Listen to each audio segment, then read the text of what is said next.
میرا نام ہے آئمہ کھوسا، میرے ساتھ موجود ہیں نجم سیٹھی صاحب۔ سیٹھی صاحب، حال ہی میں پاکستان تحریک انصاف نے اپنی حکومت کا پہلا سال مکمل کیا اور بہت سے لوگ آپ سے جاننا چاہتے ہیں کہ آپ پی ٹی آئی کی پرفارمنس، سفارتی تعلقات، معیشت اور گورننس پر کیسے دیکھتے ہیں؟ السلام علیکم۔ عمران خان صاحب کی حکومت کو آئے ہوئے 1 سال ہو گیا ہے۔ سبھی لوگ بیٹھ کے ان کا ریویو کر رہے ہیں کہ 1 سال یہ کیسا گزرا ہے، تو میرا خیال ہے ہمیں بھی چاہیے کچھ اس کے اوپر کچھ بات کی جائے۔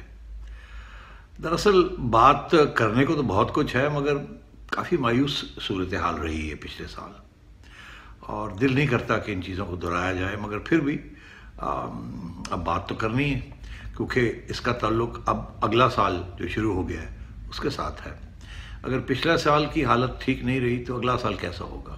تو چلیے پہلے ذرا موٹی موٹی بات پچھلے سال کی کر لیتے ہیں۔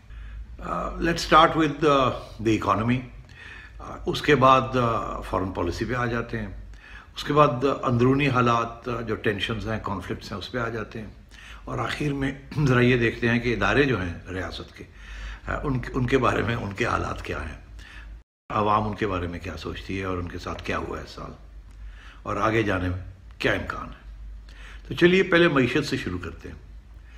اچھا، اب معیشت موٹی بات اگر کریں تو پچھلا سال ایکسپرٹس کا یہ کہنا ہے کہ 40 سال جو گزرے ہیں اس میں سب سے برا سال گزرا۔ اس کے موٹے موٹے انڈیکیٹرز ہیں، میں آپ کو سنا دیتا ہوں۔ جو فسکل ڈیفیسٹ ہے، جسے خسارہ کہتے ہیں، اگر آپ کے خرچے زیادہ ہوں اور آپ کی آمدن کم ہو تو ایک خسارہ ہوتا ہے، اس کو پھر پورا کرنا ہوتا ہے، اور جتنا زیادہ بڑا خسارہ ہو اتنا زیادہ یہ کہا جاتا ہے کہ آپ نے مس مینجمنٹ کی ہے اکانومی کی۔ پچھلے سال یہ کہا گیا تھا جب سال شروع ہوا کہ جو خسارہ ہے وہ کوئی 7% gross domestic product G D P کا 7% حصہ ہوگا، 7.1۔ اس سے پہلے جو ایسٹیمیٹ لگائے تھے وہ یہ تھے کہ 4.9، 5% ہوگا، پھر اس کو ریوائز کر لیا اور 7 کہہ دیا۔ اب جب سال ختم ہونے کو جا رہا ہے تو یہ 9% پہ پہنچ گیا ہے، آپ 8.9۔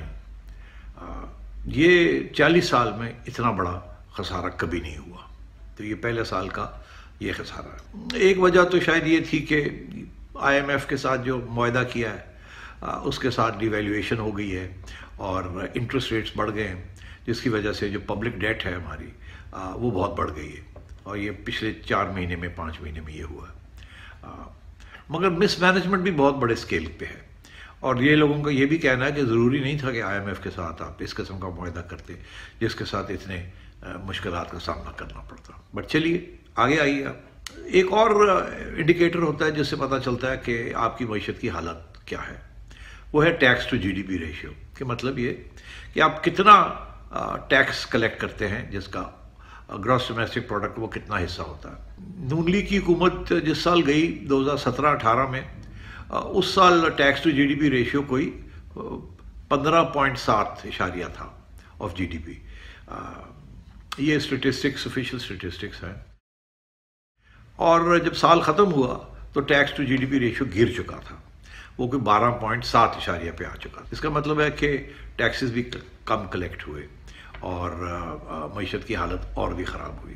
پچھلے سال جو گزرا ہے، پچھلے 12 مہینے میں مہنگائی اتنی ہو گئی ہے کہ آفیشیل ریٹ جو ہے وہ تو کہتے ہیں 15%، مگر عام لوگوں سے پوچھئے تو وہ تو کہیں گے بہت سی چیزیں ہیں جو کہ 50% بھی بڑھ گئی ہیں، 25% بھی بڑھ گئی ہیں، مگر کم از کم 15-20% تو بڑھ گئی ہیں۔ یاد رہے کہ اس سے پہلے مہنگائی کا جو ریٹ تھا، انفلیشن کا جو ریٹ تھا، وہ کوئی 5 سے 7 یا 9% تھا، تو آلموسٹ دگنا ہو گیا۔ اور یہ لوگوں سے پوچھئے جن کی جیبیں کاٹی گئی ہیں اور جنہیں تکلیف ہو رہی ہے۔ فارن انویسٹمنٹ، اب فارن انویسٹمنٹ آنی بند ہو گئی ہے اس ملک میں، بس وہ ریمیٹنسز آ رہے ہیں اور ادھار لیے جا رہے ہیں، قرضے لیے جا رہے ہیں، ساری انویسٹمنٹ جو آتی تھی وہ بند ہو گئی، اور روپیہ جو ہے اس کی قیمت کوئی 40% گر گئی ہے۔ کتنے؟ 1 سال میں 40% گر گئی ہے۔ تو اس کے ساتھ پھر ظاہر ہے جو امپورٹڈ آئٹمس ہیں وہ بہت مہنگے بھی ہو گئے ہیں۔ امید یہ تھی کہ ڈی ویلیویشن کے ساتھ ہماری ایکسپورٹس بڑھ جائیں گی، مگر ایسے نہیں ہوا۔ ایکسپورٹس میں کوئی خاص فرق نہیں پڑا. البتہ امپورٹس ضرور گری ہیں بیکاز مہنگی ہو گئی ہیں، مگر ایکسپورٹس پہ خاص فرق نہیں پڑا. ڈیویلیویشن کا جو اصلی اثر ہوتا ہے وہ ایکسپورٹ سے ہونا چاہیے کہ جتنا روپیہ گرتا ہے اتنے آپ کے ایکسپورٹس بڑھتے ہیں. اس کی وجہ یہ ہے کہ اگر $1 کے پیچھے آپ کو 100 روپے ملتے تھے پہلے جب کوئی چیز باہر بیچتے تھے، تو اب 150 160 روپے مل رہے ہیں آپ کو. اس لیے آپ کے ایکسپورٹس بڑھنی چاہیے کیونکہ لوگوں کے لیے باہر جو خریدنے والے ہیں وہ ان کے لیے سستی ہو جاتی. مگر ایسے نہیں ہوا. اس کا یہ مطلب ہے آپ کی جو ایکسپورٹس ہے اس کے اندر کوئی خاص لچک نہیں ہے شارٹ ٹرم کے اندر. اب اگلے سال دیکھنا ہے کہ اس کے اوپر کوئی اثر پڑتا ہے کہ نہیں پڑتا، مگر اس سال ڈیویلیویشن کے ساتھ کوئی خاص اثر نہیں. کہ ایک ریلویز کا پروجیکٹ تھا $9 ارب کا جو کہ چائنا نے کرنا تھا. شیخ رشید رو رہے ہیں کہ اس پروجیکٹ کو بھی روک دیا گیا ہے. تو سپیک بالکل جسے کہتے ہیں نا ایک فریزر میں چلی گئی ہے. اور اس کی 2 وجوہات ہیں. ایک تو یہ کہ عمران خان صاحب کی حکومت کہتی ہے ہم نے اور قرضے نہیں لینے، خواہ وہ ڈیولپمنٹ کے لیے ہوں. دوسرا یہ کہ جو بھی اب آپ قرضے لے رہے ہیں وہ IMF کو دکھانے پڑتے ہیں، کیونکہ قرضے لیں گے تو پھر پیسے بھی واپس دینے پڑیں گے، قرضہ اتارنا بھی پڑے گا. اور IMF نے پابندیاں لگا دی ہیں اسپیشلی چائنا کے اوپر کہ چائنا سے جو آپ قرضے لے رہے ہیں وہ روک دیے جائیں، اور باقی کہیں اور سے لینے ہیں تو لے لیں، چائنا سے مت لیں. اب اس کے اوپر بہت سے اس کے سیاسی پہلو بھی ہیں، مگر شاید یہ وقت نہیں ہے. میں تو موٹی بات آپ سے کہہ رہا ہوں کہ سپیک کو بھی روک دیا گیا ہے. سپیک پروجیکٹس جو ہیں جو چل رہے ہیں وہ چلیں گے، مگر جو نئے پروجیکٹس آنے تھے یہ جو پائپ لائن میں تھے یا جو پلاننگ کمیشن کے پاس گئے ہوئے تھے اپروول کے لیے وہ سب روک دیے گئے. پرائیویٹائزیشن کے اوپر بھی بڑی بات سنی ہوگی کہ پیسے سخت چاہیے. جو لاس میکنگ انٹرپرائزز ہیں جہاں نقصان ہو رہا ہے ان کو کم از کم پرائیویٹائز کر دیا جائے. ابھی حال ہی میں پھر خبر آئی ہے کہ 10 انٹرپرائزز جو ہیں ان کو پھر ایئر مارک کیا گیا، مگر پورا 1 سال گزر گیا. اسد عمر صاحب بھی پرائیویٹائزیشن کے حق میں نہیں تھے، اور اس کے بعد حفیظ شیخ صاحب جو آئے ہیں یہ بھی بڑا سوچ سمجھ کے چل رہے ہیں. پورا 1 سال گزر گیا، ایک ڈھیلے کی پرائیویٹائزیشن نہیں ہوئی، اور سینکڑوں اربوں روپے کا نقصان ہو رہا ہے اسٹیٹ انٹرپرائزز میں، جو کہ پرائیویٹائز اگر ہو جاتی تو وہ نقصان بند ہو جاتا، مگر نہیں ہوا. کنفیوژن رہی ہے، کرنی ہے نہیں کرنی، کس کو پہلے کرنا ہے کس کو بعد میں کرنا ہے. اور اوپر سے یہ مسئلہ کہ جو بیوروکریٹس ہیں آپ کے پلاننگ کمیشن کے جو آفیشلز ہیں جو سیکرٹریز ہیں وہ بڑے گھبرائے ہوئے ہیں کہ اگر کسی پرائیویٹائزیشن کے اوپر ان کا انگوٹھا لگ گیا اسیسمنٹ کے اندر یا بڈنگ کے اندر، اور وہ کل کو آڈیٹر جنرل یا نیب آ گئی تو پھر کیا ہوگا. اس لیے وہ بھی سارا کام رکا ہوا ہے. میں نے ابھی ذکر کیا کہ ایکسپورٹس آپ کے بڑے نہیں ہیں، مگر ساتھ ساتھ یہ بھی بتا دوں کہ مینوفیکچرنگ انڈسٹری بھی جو ہے اسپیشلی لارج اسکیل مینوفیکچرنگ جو کہ سب سے زیادہ جس کی کنٹریبیوشن ہوتی ہے ٹو گروتھ، وہ بھی بالکل نیگیٹو میں چلی گئی. اور ایگریکلچر کا تو آپ کو حال پتہ ہی ہے، کسان رو رہے ہیں پیٹ رہے ہیں کہ ہمارے ساتھ کیا ہوا. میں بہت سی باتیں اور بھی کر سکتا ہوں، مگر میرا خیال ہے موٹی بات یہی ہے کہ یہ ایک ڈیزاسٹرس سال رہا ہے، اور اگر اس کو صحیح نہ کیا گیا یہ سارے انڈیکیٹرز کو اگلے سال تو پھر اور بھی زیادہ تکلیف ہوگی، عوام کو بھی ہوگی، بے روزگاری بھی ہوگی، مہنگائی بھی ہوگی، اور یہ حکومت انسٹیبل ہو جائے گی. کاروباری کانفیڈنس بھی بالکل آپ نے دیکھ ہی لیا، لو ہے. ٹریڈرز جو ہیں وہ اسٹرائکس کر رہے ہیں. سارا سال ایسے ہی چلتا رہا. اتنے زیادہ ٹیکسز لگا دیے ہیں انہوں نے اس سال کہ بالکل معاملہ جو ہے ٹھپ پڑ گیا. جو بلیک منی بھی تھی کنزیومر گڈس کے لیے وہ بھی لوگوں نے روک دی. ابھی ایک اسٹیٹسٹک آیا ہے کہ گاڑیاں جو ہیں موٹر انڈسٹری جو ہے وہ سب سے زیادہ اس کو اثر ہوا ہے. اس کے اوپر جو چھوٹی گاڑیاں ہیں جو کہ لو مڈل کلاس یا جو مڈل کلاس لیتی ہے وہ تو بالکل کوئی 70% کے قریب اس کی سیل گر گئی ہے. اور جو اس سے بڑی گاڑیاں ہیں وہ بھی 60% گر گئی. سب سے بڑی گاڑیاں جو ہیں 1 کروڑ روپے والی جو گاڑیاں ہیں جو کہ خود پروڈیوس کرتے ہیں یہاں ڈومیسٹک انڈسٹری، ان کی کوئی 35-40% گری ہے. بیکاز امیر لوگ ہیں انہوں نے پہلے بک کی ہوں گی تو انہوں نے وہ خرید لی، مگر جو مڈل کلاس طبقہ ہے انہوں نے گاڑیاں خریدنی بھی بند کر دی ہیں، جس کے ساتھ اب ظاہر ہے اس انڈسٹری کے اندر انمپلائمنٹ بڑھے گی، ان کو لے آفس کیے جائیں گے اینڈ سو آن. بینکوں کا حال یہ ہے کہ انٹرسٹ ریٹ سود جو مل رہی ہے وہ انٹرسٹ ریٹ اتنا بڑھ گیا ہے کچھ 14.5% کے قریب پہنچ گیا ہے کہ کون اس پہ قرضہ لے کے کوئی انڈسٹری لگانا شروع کرے گا ان حالات میں جب مارکیٹ بھی بیٹھی ہوئی ہے, کوئی خرید و فروخت نہیں ہو رہی, اوپر سے آپ اگر کوئی قرضہ لینے جائیں بینک سے تو وہ 14% مانگ رہے ہیں آپ سے, تو آپ کیسے اس کو دے کریں گے؟ وہ بھی ٹھپ ہو گئی ساری ایکٹیویٹی, بینکنگ ایکٹیویٹی بھی. اب سوائے حکومت کے بینک سے کوئی بورو کوئی نہیں کر رہا, اور حکومت بھی اتنے ہائی ریٹس پہ بورو کر رہی ہے. اب یہ اسٹیٹ بینک اور فائنانس منسٹری یہ ادارے ہیں جو ڈائریکٹلی رسپانسبل ہیں, مگر اب میں کیا کہوں اس کے اوپر, دونوں ادارے جو ہیں وہاں IMF کے لوگ آ کے بیٹھے ہوئے ہیں. فارن پالیسی کی طرف آ جاتے ہیں. اب میں اس پہ کیا کہوں, اگین آپ لوگ دیکھ ہی رہے ہیں جو ہو رہا ہے. فارن پالیسی کے 3-4 پہلو ہیں. ایک ہے انڈیا کے ساتھ تعلقات, ایک ہے امریکہ کے ساتھ تعلقات, ایک ہے عرب ورلڈ مسلم ورلڈ کے ساتھ تعلقات, ایک ہے افغانستان کے ساتھ تعلقات, اور ایران کے ساتھ. موٹی بات ہے یہ. یورپ از ناٹ ریلیونٹ, اس کا اتنا کوئی خاص اہمیت نہیں ہے. وہاں کیا ہوا, ہندوستان کے ساتھ تعلقات بہت خراب ہیں, یہاں تک کہ لوگ کہہ رہے ہیں کہ شاید جنگ بھی ہو جائے اگر لمیٹڈ وار ہو سکتی ہے. یہاں تک کہ امریکہ کے اندر تھنک ٹینکس جو ہیں وہ سیناریو بلڈنگ شروع کر دی انہوں نے کہ اگر لمیٹڈ وار ایسکلیٹ کر گئی تو کس قسم کی ایسکلیشن ہوگی, اس سے کیا نقصان ہو سکتا ہے انڈیا کا, پاکستان کا اور ریجن کا. اور پھر اگر اتنی کوئی ایسی جگہ سچویشن ہو گئی کہ نیوکلیئر ویپنس کے استعمال کی بات شروع ہو جائے تو پھر اور کیا ہو سکتا ہے, اور وہ نیوکلیئر فال آؤٹ جو ہے وہ کہاں کہاں جائے گی. یہ آج تک ایسے سیناریوز پہلے نہیں بلڈ ہوئے, اب بلڈ ہونے شروع ہو گئے ہیں. اور یہ صرف آپ کی فارن پالیسی کا جو سمجھیں آپ نے جو وہاں مس فائر کیا ہے اس کی وجہ سے. اگر آپ کو احساس ہوتا کہ نریندر مودی آئے گا اور اس قسم کی حرکتیں کرے گا تو شاید آپ دنیا کو تیار کر لیتے اس بات کے لیے. آپ کشمیر کے اوپر بھی آپ کی پالیسی مور ریئلسٹک ہوتی, مگر آپ بالکل ایسے تھا جیسے کہ آپ سوئے رہے ہیں اور ایک دم یہ سب کچھ ہو گیا اور اب آپ اٹھ رہے ہیں, جاگ رہے ہیں. اور آپ کی فارن پالیسی کا حال یہ ہے کہ نریندر مودی نے سارے مسلم ممالک جو ہیں, خواہ ایک ٹرکی رہ گئے اور ایک ایران, سارے ان کی طرف چلے گئے. اور ہمیں آپ یہ امہ کی بات کرتے تھے ہمارے ساتھ, OIC کی بات کرتے تھے, ہر باغ ہمیں دکھاتے تھے کہ مسلمان ممالک ہمارے ساتھ ہیں, کشمیر کے اوپر بھی ساتھ ہیں اور یہ کانفلکٹ کے اوپر بھی ساتھ ہیں. ایسی بات نہیں ہوئی. نریندر مودی کو بحرین میں UAE میں میڈلز ہار پہنائے جا رہے ہیں. آسٹریلیا وہ جاتے ہیں اور وہاں آسٹریلینز ان کو کہتے ہیں کہ ایسی ویلکم ہم نے آج تک کسی کو نہیں دی, اور ان کی تعریفیں ہو رہی ہیں. امریکہ جاتے ہیں تو ڈونلڈ ٹرمپ ان کے ہاتھ پکڑ لیتا ہے اور ان کی تعریفیں کر رہا ہے. تو یہ صورتحال ہے. افسوس اس بات کا کہ آپ کی بات سننے کے لیے تیار نہیں ہے. اور آپ نے کیا فیصلہ کیا؟ آپ نے یہ فیصلہ کیا ہے کہ جمعے کے روز آدھے گھنٹے کے لیے پاکستانیوں آپ باہر آ جائیں اور احتجاج کریں. یہ ہے آپ کی فارن پالیسی. اب کیا کہوں میں, مجھے تو افسوس آتا ہے, رونا بھی آتا ہے کہ آپ کی حکومت اور آپ کی اسٹیبلشمنٹ کا یہ حال ہے کہ ان کی ساری foreign policy specially regarding India یہ تو فیل ہو چکی. امریکہ کے ساتھ ہمیں یہ کہا گیا تھا, خان صاحب یہ کہتے تھے کہ میں امریکہ سے ورلڈ کپ جیت کے آیا ہوں, ڈونلڈ ٹرمپ ہماری ہیلپ کریں گے, میڈیٹ کریں گے. اب کیا ہوا؟ ڈونلڈ ٹرمپ بھاگ گئے, کوئی میڈیشن نہیں.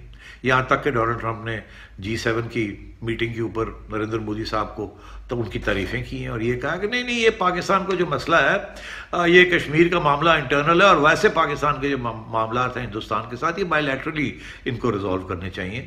اور نریندر مودی کے بارے میں بڑی زبردست پریز کہ جی کمال کا آدمی ہے, یہ ہے وہ ہے وغیرہ وغیرہ. اور نریندر مودی نے کہا جی آپ بالکل بداخلت نہ کریں, ہم پاکستان کے ساتھ ڈیل کر لیں گے پاکستان کو. اور وہ آگے سے کہتے ہیں ہاں بالکل ٹھیک ہے, بالکل ٹھیک ہے. اور ہمیں آ کے یہاں ہمارے ساتھ عوام کو ہمیں کچھ اور بتایا گیا جیسے کہ ڈونلڈ ٹرمپ ہمارے ساتھ ہے اور ڈونلڈ ٹرمپ جو ہے ہماری میڈیشن کرے گا. وہ بالکل الٹا ہی ہو گیا. تو امریکہ کے ساتھ بھی تعلقات کا یہی سچویشن ہے کہ ڈونلڈ ٹرمپ ایک بات ہمیں کہتا ہے, دوسری بات ہندوستان کو کہتا ہے. دراصل ان کا ایک اسٹریٹجک ریلیشن شپ ہے ہندوستان کے ساتھ. ہمارے ساتھ ان کا اس حد تک ہی تعلق ہے جس حد تک ہم ان کو افغانستان سے نکال سکتے ہیں. اور اس کے لیے انہوں نے ہمیں کچھ IMF کے ذریعے کچھ پیسے ویسے دلوا دیے, مگر یہاں سے پکڑ کے رکھا ہے. میں سمجھتا ہوں آپ کی پالیسی وزوی انڈیا فیل ہو چکی ہے, اور آپ کی پالیسی امریکہ کے ساتھ جو ہے یہ زیادہ دیر تک کامیاب نہیں رہے گی. اگر آپ نے ان کا مسئلہ حل کر دیا تو اس کے بعد پھر بھول جائیں گے, اور اگر آپ نے نہ کیا تو پھر وہ اسکروز کو ٹائٹ کریں گے آپ کو. اور آپ یہ ہمیں میٹھی گولیاں نہ کھلائیں کہ جی امریکہ کے ساتھ بڑے اچھے تعلقات ہیں, ایسی کوئی بات نہیں. اسی طریقے کے ساتھ مسلم ممالک کے ساتھ بھی آپ نے دیکھ لیا, OIC جو ہے جس سے آپ بڑی توقع کرتے تھے, کچھ نہیں ملا آپ کو. اور یہاں تک کہ صرف انہوں نے یہ کہا کہ ہیومن رائٹس جو ایشو ہے وہ کشمیر میں ہے, مگر انہوں نے UN ریزولوشنز کی بات نہیں کی. سب جو بیسکلی جو ہے نا دے آر ود انڈیا, ان کی انویسٹمنٹس انڈیا کے ساتھ ہے, ان کی تجارت انڈیا کے ساتھ ہے, اور آپ کے ساتھ ان کا ایک چھوٹا سا ایک رشتہ رہ گیا جس کو وہ برقرار رکھنا چاہتے ہیں. میں اس سے زیادہ آپ کی کوئی خاص مدد کرنے کے لیے تیار نہیں. افغانستان کے ساتھ سچویشن یہ ہے کہ آپ ہمیں کہہ رہے ہیں کہ جی اگلے ہفتے اس سے اگلے ہفتے سپتمبر کے اندر کوئی بریک تھرو ہونے جا رہی ہے. بریک تھرو یہ ہونے جا رہی ہے کہ طالبان کے اور امریکہ کے تعلقات کے دوران وہ بہتر ہوں گے کیونکہ ایک اگریمنٹ ہونے جا رہی ہے. اگریمنٹ کے دو پہلو ہوں گے. ایک یہ کہ جی امریکہ ایک ٹائم ٹیبل دے دے گا جس ٹائم ٹیبل کے تحت وہ افغانستان سے اپنی فورسز 14,000 جو لوگ رہ گئے ہیں اس کو وڈرا کرے گا. اور دوسرا یہ کہ طالبان یہ کمٹمنٹ دیں گے کہ وہاں امریکہ کے خلاف کسی قسم کے ٹیررسٹ گروپ یا جہادی گروپ کو وہاں گھس بیٹھنے نہیں دیں گے. اس سے زیادہ طالبان کچھ کہنے کے لیے تیار نہیں ہے. امریکہ کا یہ کہنا ہے کہ وہ چاہتے ہیں کہ ایک سیز فائر بھی ہو اور طالبان اور افغان حکومت کے بات چیت شروع ہو اور اگلے سال جو الیکشنز ہونے جا رہے ہیں پریزیڈنشل اس میں طالبان بھی حصہ لیں اور ایک آئین بنے. طالبان میرا خیال ہے باتیں تو یہ کریں گے تاکہ امریکہ ایک دفعہ نکلے تو صحیح. ابھی بھی وہ 70% افغانستان کو کنٹرول کرتے ہیں. ابھی میرا خیال ہے وہ کچی بات کر لیں گے ہاں ٹھیک ہے یہ بھی نہیں کریں گے وہ بھی نہیں کریں گے آپ نکلے تو صحیح نا. اور جیسے ہی وہ نکلیں گے تو پھر یہ اگریمنٹ ٹوٹ جائے گی اور پھر وہاں سول وار ہو جائے گی اور وہاں کی طالبان کی کوشش ہوگی اس کو پورا ٹیک اوور کرنا. اس ساری سچویشن کے اندر ابھی ایک نیا بیان آ گیا امریکہ کی طرف سے جو کہ پریشان کن ہے. وہ کیا؟ وہ یہ کہ طالبان اور افغانستان کا جو تعلق ہے وہ ہندوستان کے ساتھ بھی ہے. وہ کہتے ہیں کہ انڈیا بھی ایک سٹیک ہولڈر ہے افغانستان کی فیوچر کے اندر. ہم نے تو اس کو بالکل اگنور کیا ہوا تھا. ہم نے کہا تھا سٹیک ہولڈر تو ایک پاکستان ہے ایک امریکہ ہے ایک افغان ہے اور افغان کے اندر افغان حکومت ہے وہاں کی چھوٹی مائنورٹی نیشنلٹیز اور طالبان ہے جو پشتون ہے. اس کے علاوہ تو ہم کسی اور کو تسلیم کرنے کے لیے تیار نہیں تھے. تو اب ہمیں یہ بتایا گیا ہے کہ نہیں امریکہ بادشاہ یہ کہہ رہا ہے کہ جی ہندوستان کا بھی وہاں سٹیک ہے وہ بھی ایک سٹیک ہولڈر ہے ان کے بھی اسٹریٹجک انٹرسٹ ہیں. تو اب آپ پکتی ہے اس چیز کو کہ انڈیا کو بھی امریکہ جو ہے وہ اس ایکویژن میں لانے کی کوشش کر رہا ہے. تو اگلا سال جو ہے یہ سال تو جو آپ نے دیکھا ہی دیکھا. اگلے سال جو ہونے جا رہا ہے میں سمجھتا ہوں کہ امریکہ تو شاید نکل جائے وہاں سے مگر افغانستان کے اندر نہ امن آئے گا نہ وہاں کوئی لمبے چوڑے سمجھوتے ہوں گے. سول وار ہوگا اور وہ وقت بھی آئے گا 1 سال لگتا ہے 2 سال لگتے ہیں 3 سال لگتے ہیں کہ طالبان پورے کا پورا کنٹرول کر لیں گے. اور یہ کہ ہندوستان جو ہے پھر کیا طالبان ہندوستان کے ساتھ تعلقات کریٹ کریں گے کہ نہیں کریں گے. طالبان یہ کہتے ہیں کہ اب ہم بڑے استاد ہو گئے ہیں ہم نے اب سیکھ لیا ڈپلومیسی کیسے کرنی. تو مجھے تو ایسے لگتا ہے کہ طالبان جو ہے وہ آ کے پھر ہندوستان کے ساتھ بھی تعلقات بنا لیں گے. ابھی سے یہ بات شروع ہو گئی ہے کہ پاکستان نے جو تجارت اپنی بند کی ہے ہندوستان کے ساتھ لوگ امریکہ کا یہ کہنا ہے اور افغانستان حکومت کا یہ کہنا ہے اور طالبان بھی یہی کہیں گے کہ ہندوستان سے جو آمد رفت ہے جو کہ آنا جانا ٹرکوں کا اور تجارت کا اس کا راستہ بھی کھولا جائے. تو یہ بھی ایک مسئلہ بن جائے گا آگے جا کے. اگر آپ نے بند کیا ہوا اور افغانستان اور طالبان آپ کو کہتے ہیں جی راستہ کھولیں تو پھر آپ کیا کریں گے اینڈ سو آن. اور اسی طریقے کے ساتھ ڈیورنٹ لائن کے اوپر بھی کوئی ایشو مجھے نظر نہیں آ رہا کہ سیٹل ہونے جا رہا ہے. نہ افغان حکومت کے لوگ مانتے ہیں ڈیورنٹ لائن کو اور نہ ہی طالبان مانتے ہیں اور یہ بھی جا کے آگے آپ کے لیے پرابلم بنے گا. اب آپ کس طریقے سے اس کو اسٹچ اپ کرتے ہیں دیکھتے ہیں. ہماری امیدیں ہیں کہ آپ کر لیں گے مگر یہ مسئلے آ کے لیے آنے والے ہیں.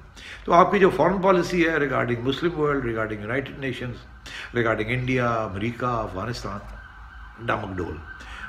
آپ گھر میں بیٹھ کے پارلیمنٹ کے اندر گرج سکتے ہیں مگر وہاں بھی بہت سے مسائل ہیں. وہاں بھی گرجنے کے لیے آپ خود ہی گرج رہے ہیں. اپوزیشن جو ہے ان کو تو آپ نے اتنی ان کی پٹائی کی ہوئی ہے کہ وہ اب کچھ کہنے کے لیے تیار ہی نہیں ہے اور اگر کہتے بھی ہیں تو منہ سوچ کے کہتے ہیں کیا کہیں کیا نہ کہیں ایسے نہ لگے کہ آپ کی حمایت ہو رہی ہے. آئیے آپ ذرا اندرونی حالات کی طرف چلتے ہیں. اندرونی حالات پچھلے سال بہت برے رہے ہیں آپ کو پتہ ہی ہے. پارلیمنٹ کے اندر ایک قانون بھی لیجسلیشن نہیں ہو سکی. پریزیڈنشل آرڈیننسز چلتے رہے. اپوزیشن کو آپ نے جیلوں میں ڈال دیا ہے. اپوزیشن کے ساتھ بات چیت نہیں ہو رہی. حالات اتنے خراب ہیں کہ آپ 2 الیکشن کمشنر 2 پروونسز کے وہ بھی آپ نہیں لگا سکے. ابھی تک آپ نہیں لگا سکے. اتنے بھی اتفاق نہیں ہے کہ آپ بیٹھ کے 5 کمشنر ہوتے ہیں. ایک چیف الیکشن کمشنر ہوتا ہے باقی ایک پروونس سے ہوتے ہیں. ابھی 3 رہ گئے ہیں 2 ریٹائر ہو گئے ہیں اور اب پورا سال گزر گیا ہے اور آپ نے ابھی تک وہ 2 بھی نہیں آپ بنا سکے. اور اس کے اوپر آپ نے اب کیا کیا کہ آپ نے جا کے پریزیڈنٹ صاحب کے ذریعے ایک آرڈیننس یا ایک ریفرنس یا ایک آرڈر ایشو کر دیا ہے کہ جی جو گورنمنٹ نے جن کو نامینیٹ کیا وہی الیکشن کمیشن میں جائیں گے. اور الیکشن کمشنر صاحب نے آگے سے کیا کیا, جج صاحب نے کہا میں نہیں مانتا اس کو, یہ غلط ہے, یہ طریقہ غلط ہے, ایسے ہو ہی نہیں سکتا. انہوں نے ان دونوں کو اوتھ دینے سے انکار کر دیا. تو اب آپ پریزیڈنشل کرائسس بھی ایک ہو گیا ہے. ایک طرف الیکشن کمشنر ایک بات کہہ رہا ہے, دوسری طرف پریزیڈنٹ ایک اور بات کہہ رہا ہے. ایک طرف اپوزیشن ایک بات کہہ رہی ہے, دوسری طرف گورنمنٹ ایک بات کہہ رہی ہے. اسی لیے ہے کہ گورنمنٹ اپوزیشن کے ساتھ بیٹھنے کے لیے تیار نہیں ہے, اور جو فیئر کام ہے, جو جسٹ کام ہے, جو ٹرانسپیرنٹ کام ہے, وہ کرنے کے لیے تیار نہیں ہے. ہر جگہ پہ اپنے بندے ٹھوکنا چاہتی ہے تاکہ ہر جگہ اپنے حق میں فیصلے کروائے جائیں. آپ نے دیکھ ہی لیا کہ باقی اداروں کا کیا حال ہے, وہ بھی ادھر بھی چلتے ہیں. ابھی آپ نے دیکھا FIA کا کیا حال ہے, نیب کا کیا حال ہے, جو ہماری ایجنسیاں ہیں سویلین یا ملٹری, آپ نے دیکھ ہی لیا کہ وہ کس طریقے سے مداخلت کر رہی ہیں, حکومت کی طرفداری کر رہی ہیں اور اپوزیشن کے خلاف اور میڈیا کے خلاف. تو اس صورتحال میں اندرونی معاملات جو ہیں وہ بالکل بگڑے ہوئے ہیں. کوئی ریاست اس قسم کے حالات کے ساتھ نہیں چل سکتی. عوام اگر دبی ہوئی ہے تو کسی سٹیج پہ عوام جو ہے وہ بولے گی, چیخے گی, اٹھے گی, گرجے گی. جب ویسے اس دن ہوا تو یہ سارے ادارے جو ہیں ان کے سمجھ آ جائے گی ان کو کہ اب عوام ان کے خلاف ہوتی جا رہی ہے. آخر میں جوڈیشری کی بات بھی ہوتی جائے. دیکھیے جوڈیشری کی صورت یہ ہے کہ آپ نے دیکھ ہی لیا قاضی فائز عیسیٰ کے ساتھ کیا ہو رہا ہے. آپ نے دیکھ ہی لیا نواز شریف صاحب کے ساتھ کس طریقے سے ان کو ایکسکلوڈ کیا جا رہا ہے سیاست سے. مریم کو, مسلم لیگ کے لیڈرز کو بیلیں نہیں ہو رہی, جعلی کیسز بنائے جا رہے ہیں اور ریمانڈ لیے جا رہے ہیں, ریمانڈ پہ ریمانڈ لیے جا رہے ہیں. مگر اس کے ساتھ جوڈیشری کی جو کریڈیبلٹی ہے, ریپوٹیشن ہے, اس وقت میرا نہیں خیال کہ ایون مارشل لاء کے زمانے میں اتنی لو لیول پہ آ جاتی تھی. کیا جوڈیشری کو اس بات کا احساس ہے کہ اس کے بارے میں ڈرائنگ رومز کے اندر, کھوکھوں میں, سڑکوں پہ لوگ کیا بات کر رہے ہیں, اور چیف جسٹسز کے بارے میں, خواہ وہ ہائی کورٹس کے ہوں یا سپریم کورٹ کے ہوں, اسپیشل ایکسٹرا جو ججز ہیں ان کے بارے میں کیا بات ہو رہی ہے. اور یہ قاضی فائز عیسیٰ صاحب کا کیس کے بارے میں, بار اینڈ بینچ سارے, بار جو ہے وہ الگ ہو گیا ہے, بینچ کہیں اور بیٹھا ہوا ہے, اور 90% آف بار ایسوسیشنز جو ہیں وہ قاضی فائز عیسیٰ کو سپورٹ کر رہی ہیں, اور سپریم کورٹ کے اندر جو ان کے خلاف جوڈیشل ریفرنسز چل رہے ہیں اس کے خلاف پٹیشن پہ پٹیشن آ رہی ہے, اور وکلا حضرات احتجاج کر رہے ہیں. تو اداروں کا تو یہ حال ہے آپ کے سامنے کہ بالکل اس وقت ایکسپوز ہو چکے ہیں, اور ایسے لگتا ہے کہ مارشل لاء سے بھی بدترین حالات ہیں وہاں. کافی ہے اس قسم کی ریویو کرنا. اب اور بھی بہت سی باتیں ہیں, بندہ بہت کچھ کہہ سکتا ہے, مگر چلیے آج کے لیے یہی کافی ہے. اب آگے کیا ہوگا وہ میں نے آلریڈی ایک پروگرام کیا تھا اگست میں, جس سے میں نے کہا تھا کہ یہ 14 اگست کو یہ حالات ہیں اور ہمیں آگے کس قسم کی کرائسس فیس کرنی ہے. وہ فارورڈ لکنگ پروگرام تھا. آج کے لیے اجازت دیجیے. خدا حافظ.